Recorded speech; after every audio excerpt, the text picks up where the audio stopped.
You didn't lose them because you did something wrong. You lost them because you did something right. The moment you started waking up earlier, working harder, setting standards, saying no to the things that used to waste your time, people started disappearing. Friends stopped calling. Invitations dried up. Conversations grew cold. And the worst part? Nobody told you this would happen.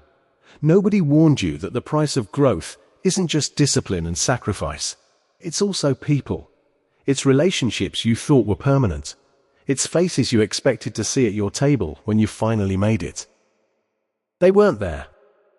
If that hits close to home, this video is for you. Because what's happening in your life right now is not a coincidence. It is not bad luck. It is not your fault. It is one of the most predictable, psychologically documented phenomena in the history of human behavior. And once you understand it, you will never feel confused, guilty, or lonely about it again. You will feel free. The first thing you need to reframe is this. A shrinking circle is not a punishment. It is a purification. Think about what happens when you raise your standards. You start protecting your time. You stop tolerating low-quality conversations. You stop showing up to situations that don't serve your growth. You start building instead of just surviving. That shift, as quiet and personal as it feels, sends a signal to everyone around you. And not everyone receives that signal the same way. The people who are working on themselves, who are growing in their own direction, who carry ambition and self-respect, they lean in. They respect the change. They match your energy or rise to meet it.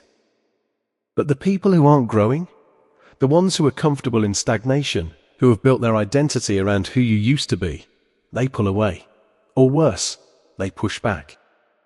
Your growth didn't end those relationships. It revealed them. What you thought was a deep friendship was actually a comfort arrangement, a mutual agreement to stay exactly where you both were forever. The moment you broke that agreement by becoming more, the relationship lost its foundation. You cannot hang out with negative people and expect to live a positive life. Joel Osteen. This is not a tragedy. This is clarity. And clarity, even when it hurts, is always a gift. Let's talk about something most people will never say out loud.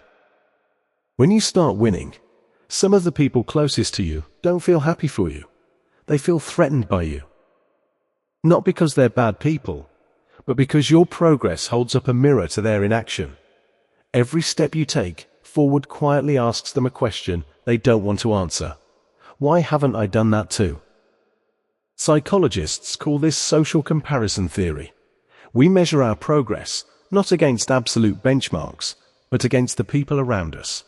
And when someone in your circle moves ahead, it disrupts the equilibrium. It creates a gap. And that gap feels like a verdict. Your success, in their mind, becomes evidence of their own failure. So what do? Some distance themselves quietly. The slow fade. Less responses. Shorter conversations.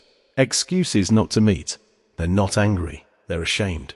And shame retreats. Others become subtly critical.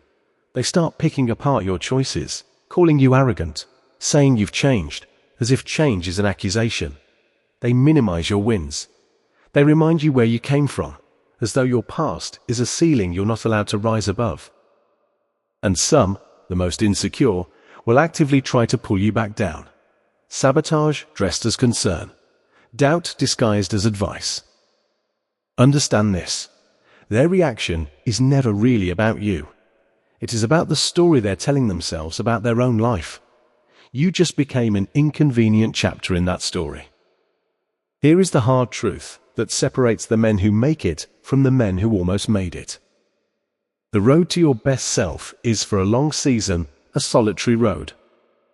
Not permanently, not forever, but in the critical phase, when you are building discipline, developing identity, learning who you actually are without the approval of a crowd, you must be willing to walk that road without a cheering section. Most men can't do this. The silence of a shrinking circle terrifies them back into mediocrity. They abandon the growth to recover the comfort. They stop winning so they can stop being alone. And they spend the rest of their lives wondering what could have been. The Sigma understands something different. He understands that loneliness of the ascent is not a bug, it is a feature. It is the forge. The pressure that reveals what you are actually made of when the applause stops, and the only thing left is your commitment to yourself.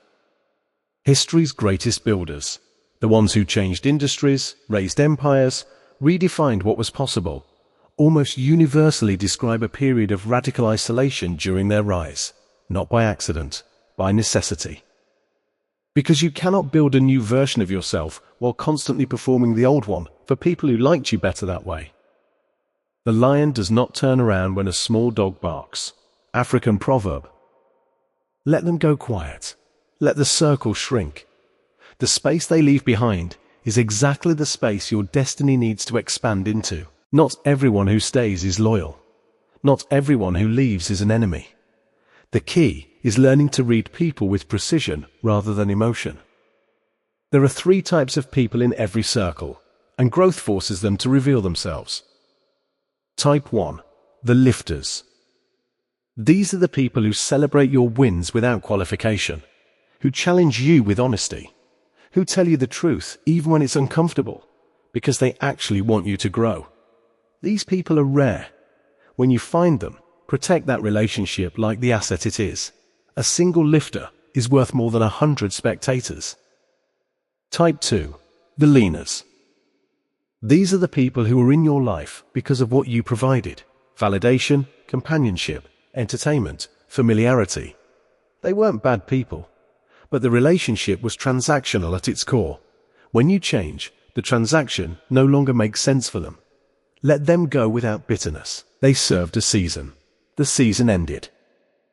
Type 3. The anchors. These are the people who actively resist your growth, who gaslight your ambition, who make you feel guilty for wanting more, who remind you in 100 small ways that you should stay small so they can stay comfortable. Cut the anchors. Cherish the lifters.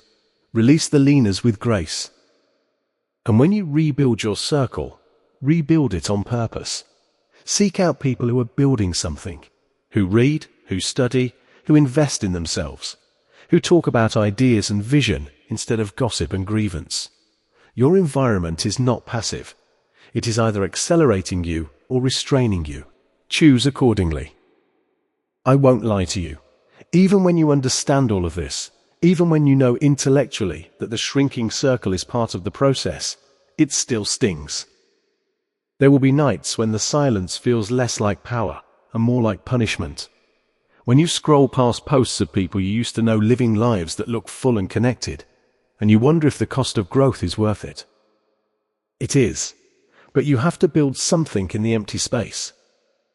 The men who navigate this transition successfully don't just endure the loneliness, they convert it. They take the hours that used to go to low-value social maintenance and redirect them into the work, into reading, training, building, creating, learning. They use the silence to get to know themselves at a level most people never reach. Because when you remove the noise of other people's opinions and expectations, you finally hear your own voice clearly, and that voice, once found, is the most powerful guide you will ever have. They also invest in mentorship and proximity, not friendships of convenience, but intentional relationships with people who are already where they want to go. They study those people. They seek their input. They build bridges upward instead of backward. And gradually, not overnight, but steadily, a new circle forms. One built on shared values instead of shared history, on mutual growth instead of mutual comfort, on who you are becoming instead of who you used to be. That circle is smaller, it is quieter, but it is real in a way the old one never was. So let me bring this home for you. If people have been pulling away since you started growing, that is not a sign that something is wrong with your path. It is confirmation that you are actually on one. Mediocrity is comfortable. It is familiar. It is social. Everyone agrees to stay at the same level, and nobody has to face the discomfort of the gap. But the moment you break out of that agreement, The moment you decide that your potential matters more than other people's comfort, you become a disruption to the ecosystem. And disruptions are not always welcomed, but they are always necessary. The circle that shrinks when you rise is making room for clarity, for purpose, for the people who will meet you at the level you are building toward, not the level you are leaving behind. Don't chase the ones who left. Don't shrink yourself to fill the silence. Don't apologize for outgrowing spaces that were always too small for what you were meant to become. Keep winning, keep building, keep rising. The right people will find you at the top. Great spirits have always encountered violent opposition from mediocre minds. Albert Einstein. If this video described your life right now, drop a comment. Tell me where you are in the process. And if someone in your life needs to hear this, share it with them. Because sometimes the most powerful thing you can do for someone who's struggling alone at the top is let them know they're not the only one.